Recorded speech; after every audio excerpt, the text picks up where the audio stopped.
Okay, here's the situation. Our daughter Mia is leaving for her first sleepover. We have friends coming to stay, and we just got a puppy. So I go on Instacart and solve everything in one order from Kohl's. Fun PJs for Mia. Oh, new bedding for the guest room. And a vacuum cleaner that actually picks up pet hair. All delivered in as fast as 30 minutes. With Kohl's on Instacart, there's no such we can't fix. Visit instacart.com to get free delivery on your first 3 orders. Offer valid for a limited time. $10 minimum order. Additional terms apply. If your roof starts to leak or your floor's really squeak, you live in a money pit. Money pit. If your basement needs a pump or your place looks like a dump, you live in a money pit. Money pit. Pick up the telephone, fix up your home sweet home by calling 888 Money Pit. Coast to coast and floorboards to shingles, this is the Money Pit Home Improvement Show. I'm Tom Kreitler. And I'm Leslie Segretti. And we are here to help you with your home improvement projects. Need some help planning?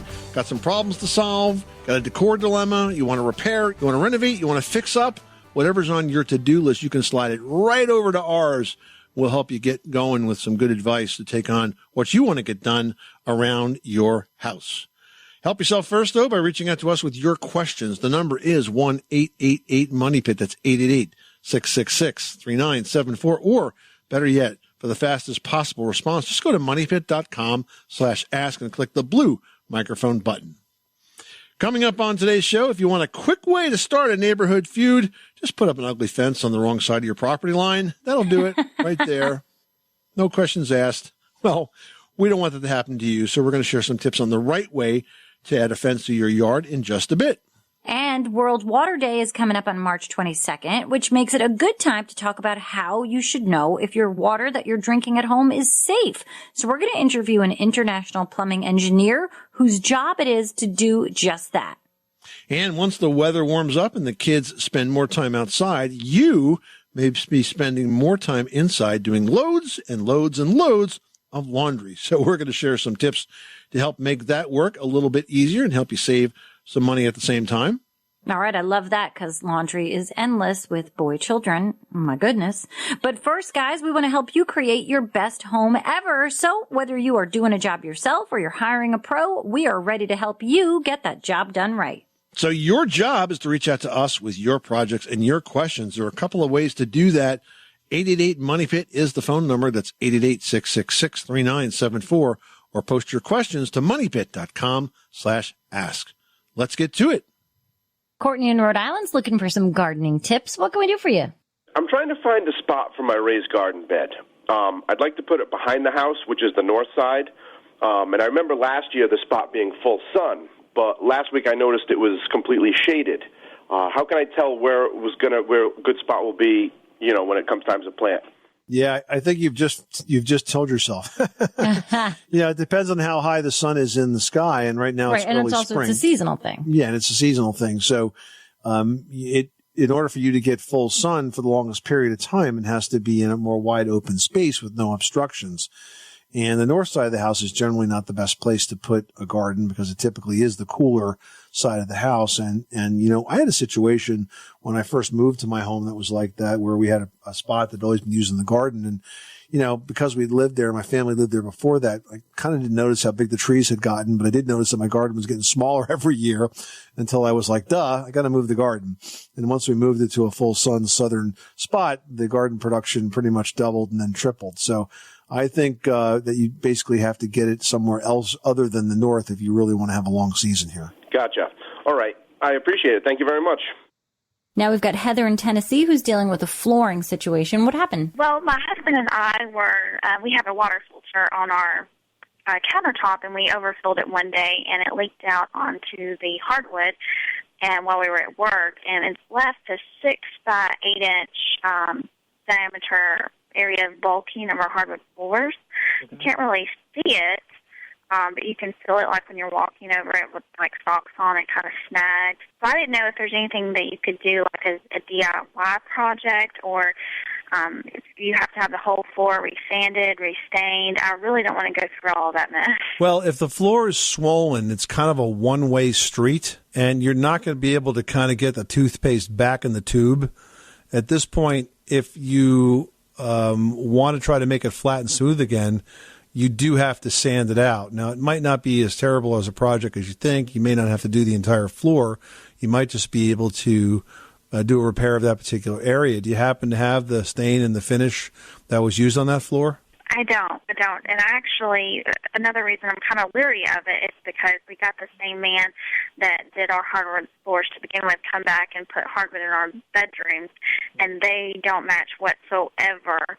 So I'm kind of really worried. Let me ask you another question. Do you have any extra pieces of that floor anywhere? I don't. Do you have any area of the floor that's less noticeable, like in a closet or a pantry? Yes. Okay. Here's a solution for you. A good carpenter can do this. You can basically cut out some of the floor that's in the lesser visible area, cut out enough of it to be able to use to repair the area in your kitchen.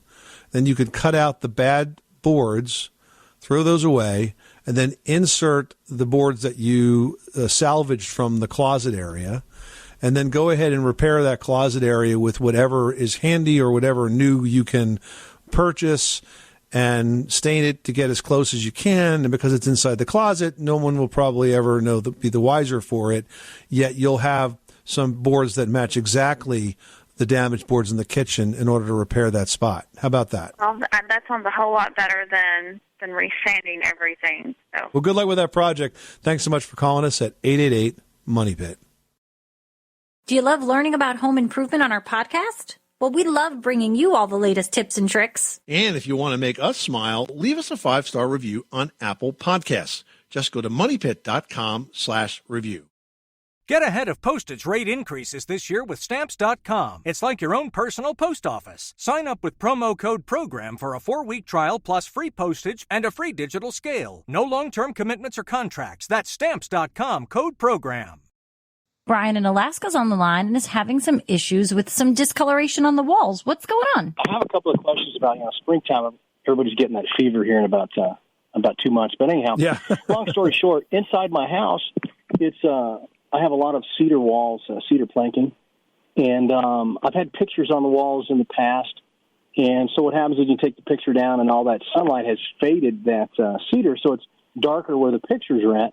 And so what I'm trying to do is, without having to sand the entire wall down and reseal it or refinish it, is there anything I can do to help with that, to get the color closer back to only if you were to stain it, okay. Because you're basically talking about oxidation here. As it's exposed to the ultraviolet light from the sun, you're going to get different coloration, and where you have the wall covered, it's going to be different than where it's not covered. And so, you can sand it down, or you probably don't even have to sand it much if you were to stain it, because the stain would basically color the light and the dark places and probably blend it in nicely, and would give it some protection against future oxidation. But short of that, I don't really have any other suggestions for you. Okay. Yeah, I was just thinking the sanding kind of idea is what I was going to wind up doing. It's just it's a big project. And, So don't move the pictures. I used to say that you could just don't move the picture or get just bigger ones. Don't ever move the pictures. Yeah. Or if you have to, get a bigger one.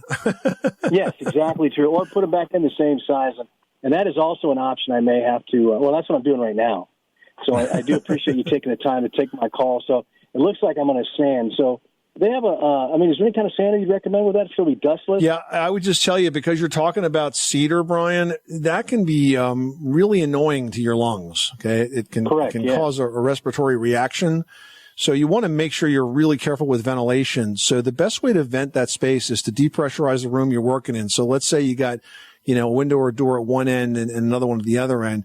Put a regular room fan in one of those windows or doors and point it out so that you depressurize the room. In other words, dust that gets into the air gets sucked out and fresh air gets sucked in. That, plus make sure you wear a good quality dust mask while you're doing the work so that you stop, so you don't breathe in that cedar dust. Safety first. I appreciate you a lot, and thank you very much for taking the time. All right, take care. Thank you. Bye-bye. Well, guys, putting up a fence can definitely add some style, some security, and value to your property, but can also be an eyesore, a maintenance headache, and it could cause a battle with your neighbors. So to avoid all those pitfalls, you have to plan carefully. Here's what you need to know. Yeah, first of all, you have to check out exactly where your property lines are so that you're not building in your neighbor's yard. You also want to check with local officials to make sure that you don't need a permit to build one. And once you're sure about those things, then you can start thinking about what kind of fence you actually want. Now, fencing is available in a lot of different materials, including natural and pressure-treated woods, vinyl, and metal. Natural wood, of course, can be beautiful, but it's going to require the most maintenance.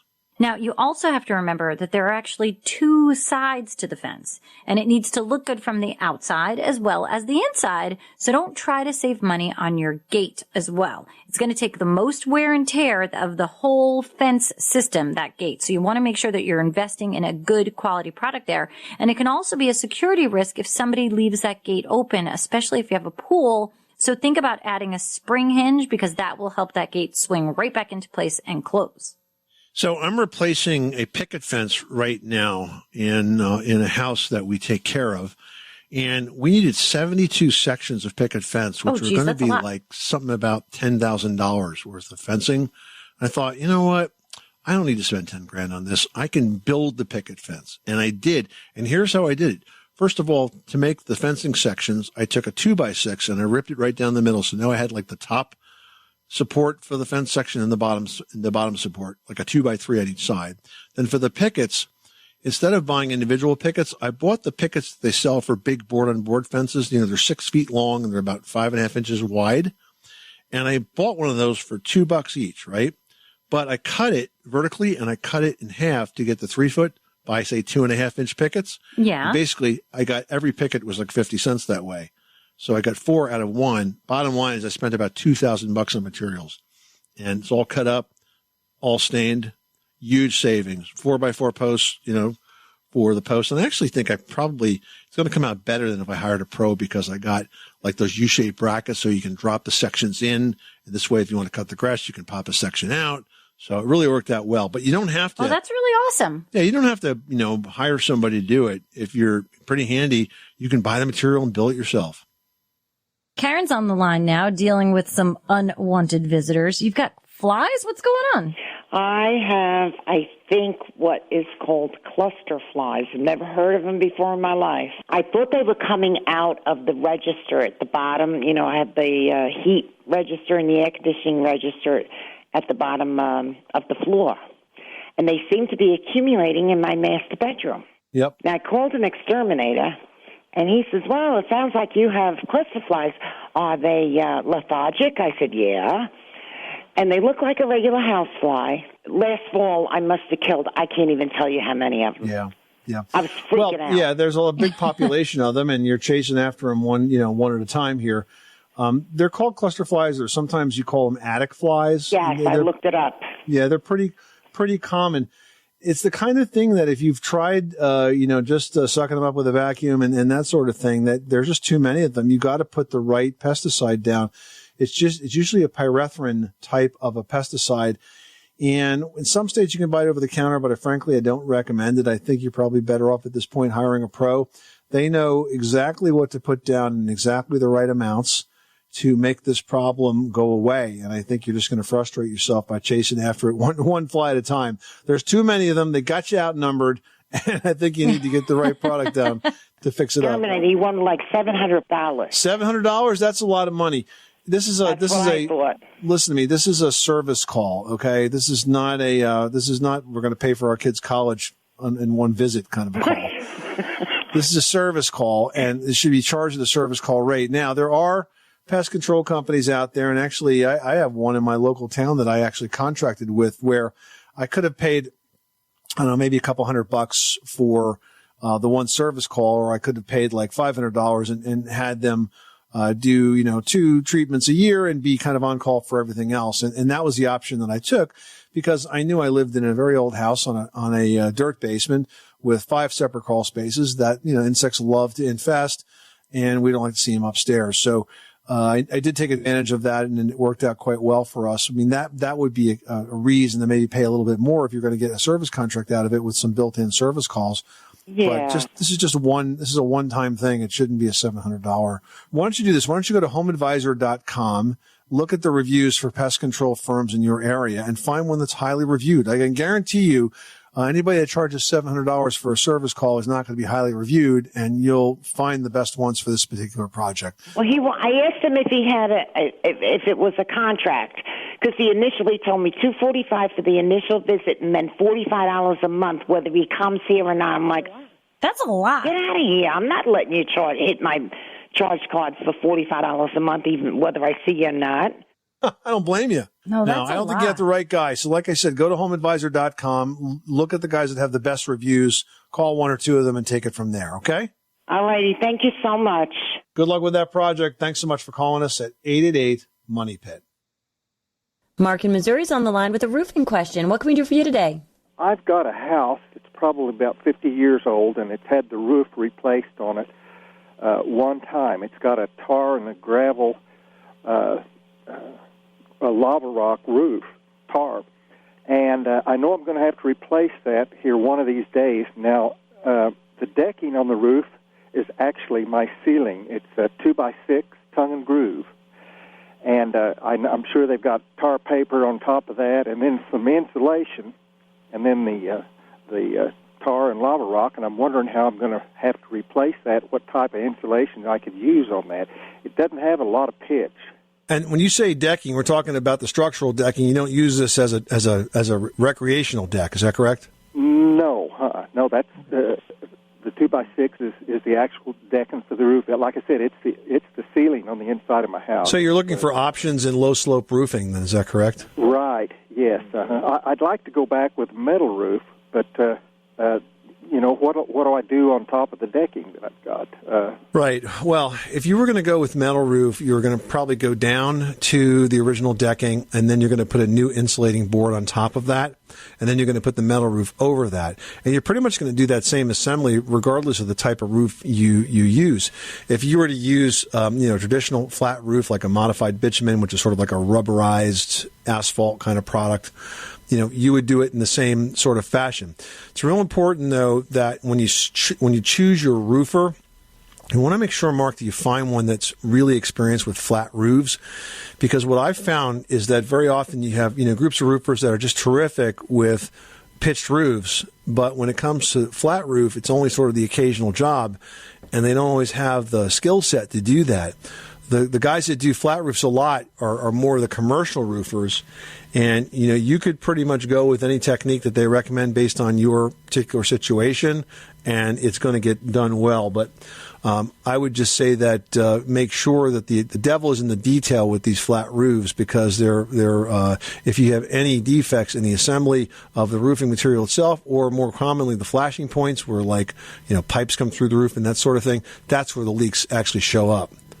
So it's not an impossible situation. It's just unusual for residential. The original builders here, they put a thin insulation up there, and it got so hot in the summer, they took it out and put more insulation in. I don't know what they've done. Yeah, there are insulation boards for that. And by the way, about the heat in the summer, if that's an issue, that's something that the metal roof can actually help you a lot with, because the new metal roofs today, they actually have a low E coating, and they reflect the heat back off of the roof, so it doesn't become this huge heat sink that's throwing a lot of radiant energy down into your room. Okay, great. Yeah, I'm hoping to go metal and then forget it. I got it, Mark. All right, man. Good luck. Thanks so much for calling us at 888-MONEY-PIT. What if you could have a career where the opportunities are as vast as our nation, where it's not about mission statements, but a shared mission? At U.S. Customs and Border Protection, we go beyond to protect more than borders. From ship to shore, air to ground, cities to local communities, CBP agents and officers are keeping people safe. Join U.S. Customs and Border Protection and go beyond for something far greater than yourself. Learn more at cbp.gov/careers. Well, World Water Day is coming up on March 22nd, which is why now is a good time to talk about two big areas of concern. First, how do I know that my drinking water is safe? And secondly, will there be enough of it? Well, to learn more, we welcome Christoph Lohr, a plumbing engineer who works for an organization known as the IAPMO Group, a global organization that develops codes and standards for the products that control the flow of water that comes into and out of your house. Welcome, Christoph. I'm glad to be here. Thanks for the chance to join you all. So IAPMO, that is an international association of plumbing and mechanical officials, right?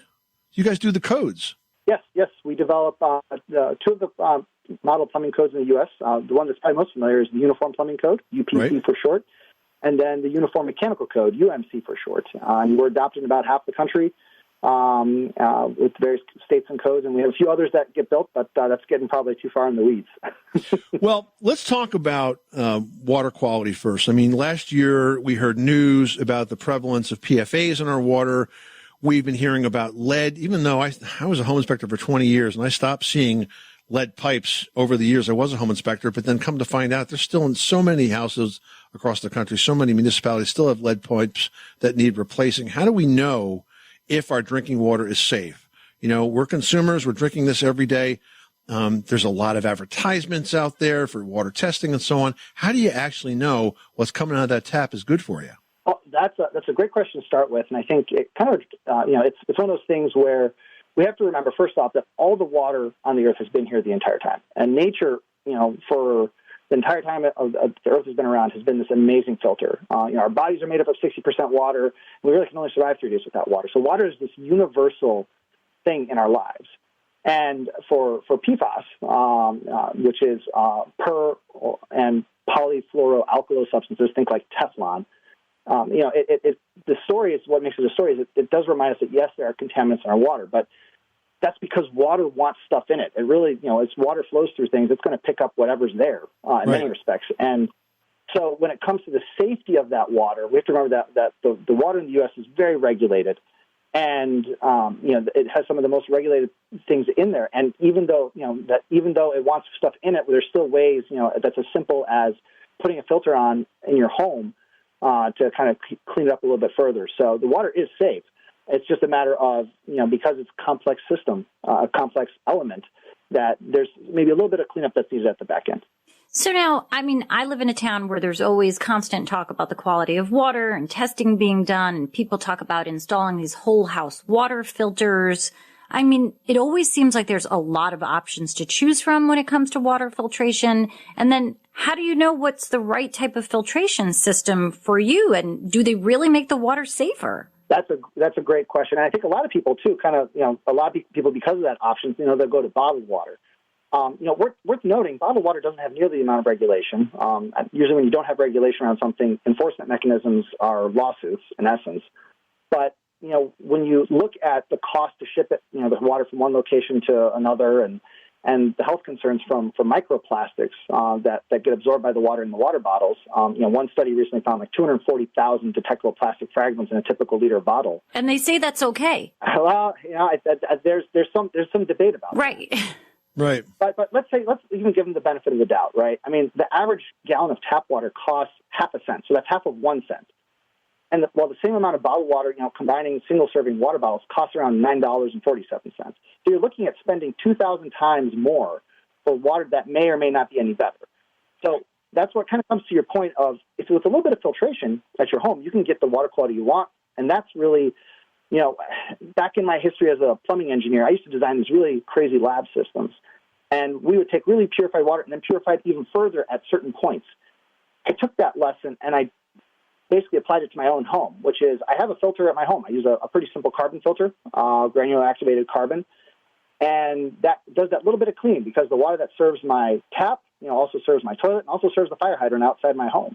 So let me ask you a question about that. So you're starting with that filter. That's a whole house water filter. Is that at the main water valve where it comes in? It goes, all the water goes through that filter. Is that where it is? Or are you talking about like a filter for a sink?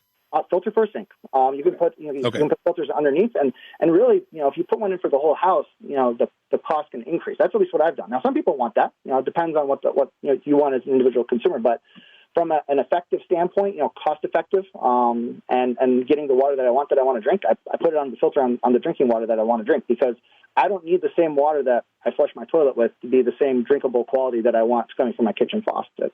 I can't tell you how many times in the years I was a professional home inspector that I would be under that kitchen sink looking for leaks. I'd see the water filter, and I was absolutely certain that the first time that filter was changed and when it was brand new, and here we were 10 years later, that filter's never been changed. And it's probably become, a collection point for bacteria at this point. So you really have to maintain these things if you want it to work right.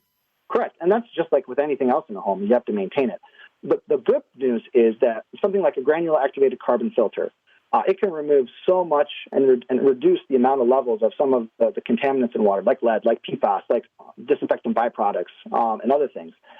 And IAPMO R&T, we test hundreds of products like filters, per year as a basis for certification. And when we test these products, not all products that test get certified. And so, the beauty of what we do at IAPMO is we help simplify the complex. If you look for that certification mark on a filter before you buy it, and it says certified by IAPMO R&T, that's a great way to make sure it's a quality product. And doing regular maintenance on it, swapping it out on the recommended basis, usually I think 6 to 8 months on a granular activated carbon filter, you're going to have something that's going to work well and provide you with that improved water that you want at your kitchen sink. I think we all keep talking about these shortages of tradespeople. I feel like, I've got a high schooler, a young man who doesn't think about a job in the trades, but there are so many people that want these water filtration systems, that want to deal with issues about water quality. And given that there are a shortage of trades folks in this industry, do you think now is a great time to consider sort of jumping into this field? Absolutely. So as you mentioned, there is a shortage of tradespeople. There's a shortage of engineers and design professionals. Overall, plumbing is often an afterthought. Again, I think we expect those systems to work. But, it's funny. There was this open house in my neighborhood recently, and they, when I went in, the realtor was boasting to me about how they increased their water main size because they added an alternate dwelling unit in the back.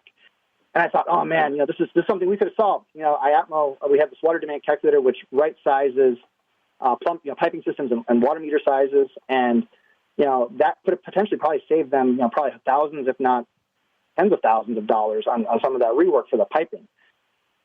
The U.S. Plumbing industry has about 500,000 people, I think you had said, and that labor pool is shrinking. And so plumbing science is getting more and more intricate. We have to be more mindful of a lot of different things. We have to look at all these different components at a home level, at an institutional level, and everything in between. And so because it's getting more complex and because that labor pool is becoming smaller, there is a lot of opportunities. And really when you look at the plumbing professionals out there, the installers, the designer, the inspector, all of these are unsung heroes that are out there ensuring the flow of modern life. Maybe a little bit of pun intended there, but really that expertise is turning chaos into comfort, and it's really making every drop count. Turning chaos into comfort. I like that. Christoph Lohr, a plumbing engineer with IAPMO. Thank you so much for stopping by the Money Pit. Great advice, and glad to hear of the great organization that you belong to and all the hard work you guys are doing to keep our water safe and available. Chris, is there a website for more information? Yeah, most certainly. You can go to www.iapmo.org. It's iapmo.org.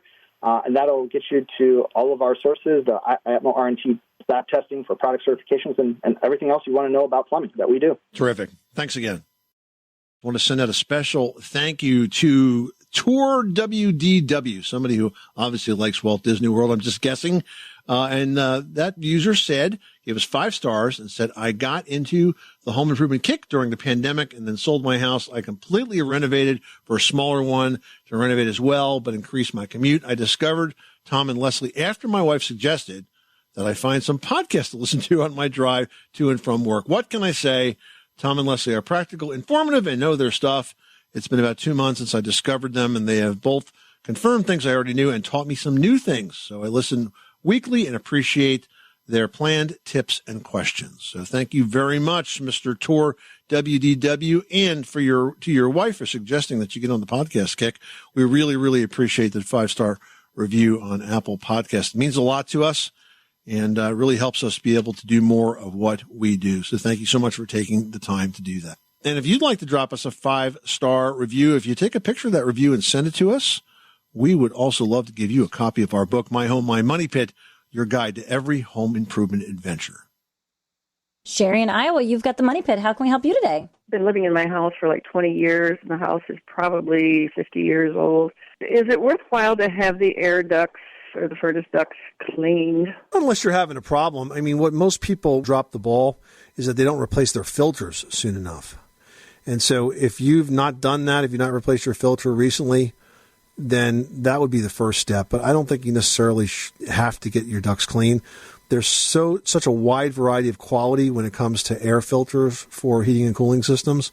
And I would just tell you to invest in a very good quality filter and make sure you change that on a regular basis. The furnace guy comes in the spring and the fall, and he changes it then. Yeah, but that's not enough. Depending on the type of filter you have, I mean, you probably are going to be changing that filter at least every couple of months. So probably at least the minimum 4 times a year, and probably maybe even more frequently than that. And the other part of this is making sure you use the exact right size filter and that it's situated properly in the ducts, because if not, air and dust is going to go around it. But if you put the right kind of filter in your system, the air is going to be cleaner as a result. Okay, thank you. Well, guys, after a cold and snowy winter, we are all ready to welcome the warmer temperatures of spring and maybe even a little spring cleaning. Yeah, and if you're thinking about doing loads of laundry in the days ahead, we've got some tips to help you save money along the way. First of all, always run those loads full. You're going to use the same amount of energy with a full load versus only washing a couple of shirts. You also want to switch loads while the dryer is warm to allow you to use that remaining heat that's inside the dryer for the next cycle. And be sure to clean that lint filter on the dryer after every single load. Your dryer is going to run more efficiently and safely. And if you're ready for new appliances, make sure you look for Energy Star certified washers and dryers. They use about 20 to 25% less energy than conventional models. Meredith reached out to us with a big project. She says, I've just moved into a building that's about 100 years old and there's a lot to do, but my question is, what do I do first? My concerns are water-damaged walls and chipping paint, hardwood flooring that has some water damage and is worn from decades of foot traffic, and bathroom fixtures that are worn and grimy. What do I do? Well, it's also always hard to figure out what to do first, but I'm hearing water as a theme here, right? So a lot of water not in a good way. Not in a good way. So we want to make sure that whatever's causing all of that leak damage has been fixed. Otherwise, you really shouldn't be proceeding with any of those sorts of repairs. So in terms of repairs, generally what you do is structural things first. And it doesn't sound to me like you have a lot of structural things here, so that's a good thing. But I guess I would turn to the walls and the chipping paint. I assume the cause of the water damage has been addressed at this point. But if not, definitely should be your first priority. And as for the paint, remember that a 100-year-old building is most likely going to contain lead paint. So you need to get that tested so that you know what you're dealing with. And if it turns out it's lead, you're going to have a trained and certified and experienced lead paint remediation company help. In terms of the worn and damaged hardwood floor, pretty easy fix. Given the condition, this may not be a DIY project, but you certainly can cut out any of the bad boards or certainly sand them down and refinish it. So I don't think it's a terrible amount of work. And lastly, those bathroom fixtures that are really worn and grimy and rusted, there's a product called EcoPel. ECKOPEL, I believe it is. It's an epoxy coating system for old porcelain fixtures. Once you put it on, they will look brand spanking new. Just be sure to follow the label directions. I used it on a very old tub. It looked fantastic. All right. That's a great tip, Tom. Well, spring is the perfect time to think about redecorating spaces in your home for a fresh look. And Leslie has tips on where to start in today's edition of Leslie's Last Word. Leslie, where shall we begin? So many things to do. Yes, so much to tackle come springtime because it really is the perfect time to take a look at rooms around your house, see what changes can bring in some new pizzazz. I think the bathroom is a great place to start. And a few things that you can do are to replace that shower curtain, maybe change that color, bring in a pop of a new color, something that says spring summer as opposed to drabby winter. Or you can add a tie-back drape just to sort of give it that extra layer on the shower curtain. Or you can very easily replace towels. You can find some inexpensive ones. You can replace those bath mats, and that's going to give the space an entirely fresh feel. And remember that patterns really help to add some interest to the space, so don't shy away from something if you find it appealing. Now, you can also take it a step further with a fresh coat of paint. Bathrooms are the perfect space for wallpaper, even if you just put it on an accent wall. I mean, I just wallpapered my bathroom last year, and I love it. It was super easy to do. It really changed the space. I mean, granted, I did a sophisticated Harry Potter pattern. That's right, I said sophisticated Harry Potter. But you would never know. You would just think it's like Magical Apothecary, which I guess really is Harry Potter. But anyway, it's gorgeous, and I promise you can pick any wallpaper that will make you feel as happy as mine does. You can also change out that vanity. You can change out the hardware on the vanity just for a little change that can make a big difference. Change out the towel racks. I mean, so much you can do to just kind of change whatever that metal look is in the bathroom space as well. And if you've got typical sconce lighting around a mirror, why not add a chandelier or some other kind of overhead fixture? You can never have too much lighting in a bathroom because there's so many different things you do in that space. So it'll give you an opportunity to light that space for whatever you're using it for, whether it's a relaxing bath or putting on your makeup or shaving, whatever it is, lighting is the trick. So there's so much you can do in a bathroom space. Just take the time, do some research online, find some things that you like, and then get at it. It's spring, you guys. You are listening to the Money Pit Home Improvement Show. Coming up next time on the program, as weather warms, local wildlife gets to work. They'll disrupt your plans for a beautiful landscape and garden. We're going to share ways to keep deer, rabbit, and groundhogs out of tearing up your space on the next edition of The Money Pit. I'm Tom Kreitler. And I'm Leslie Segretti. Remember, you can do it yourself, but you don't have to do it alone. You live in a money pit. If you own a vehicle with less than 200,000 miles and have an auto warranty about to expire or no warranty coverage at all, listen up. CarShield has a low-cost month-to-month vehicle protection plan that covers more parts than ever. Visit carshield.com/audio to find out how you could pay almost nothing for covered auto repairs. Drivers who activate this vehicle protection today will also receive free roadside assistance, free towing, and car rental options at no additional cost. Get your free quote today at carshield.com/audio. That's carshield.com/audio. You've worked hard for what you have. Your money, your assets, your 401k, and home. Isn't it all worth protecting? Nearly 1 in 4 consumers have been a victim of identity theft. LifeLock Ultimate Plus helps protect your finances with up to $3 million in reimbursement. LifeLock alerts you to identity threats you might miss. And if your identity is stolen, your dedicated U.S.-based restoration specialist will work to fix it. Let LifeLock help protect what you've worked so hard for. Save 25% off your first year on LifeLock Ultimate Plus at LifeLock.com/aware. Terms apply.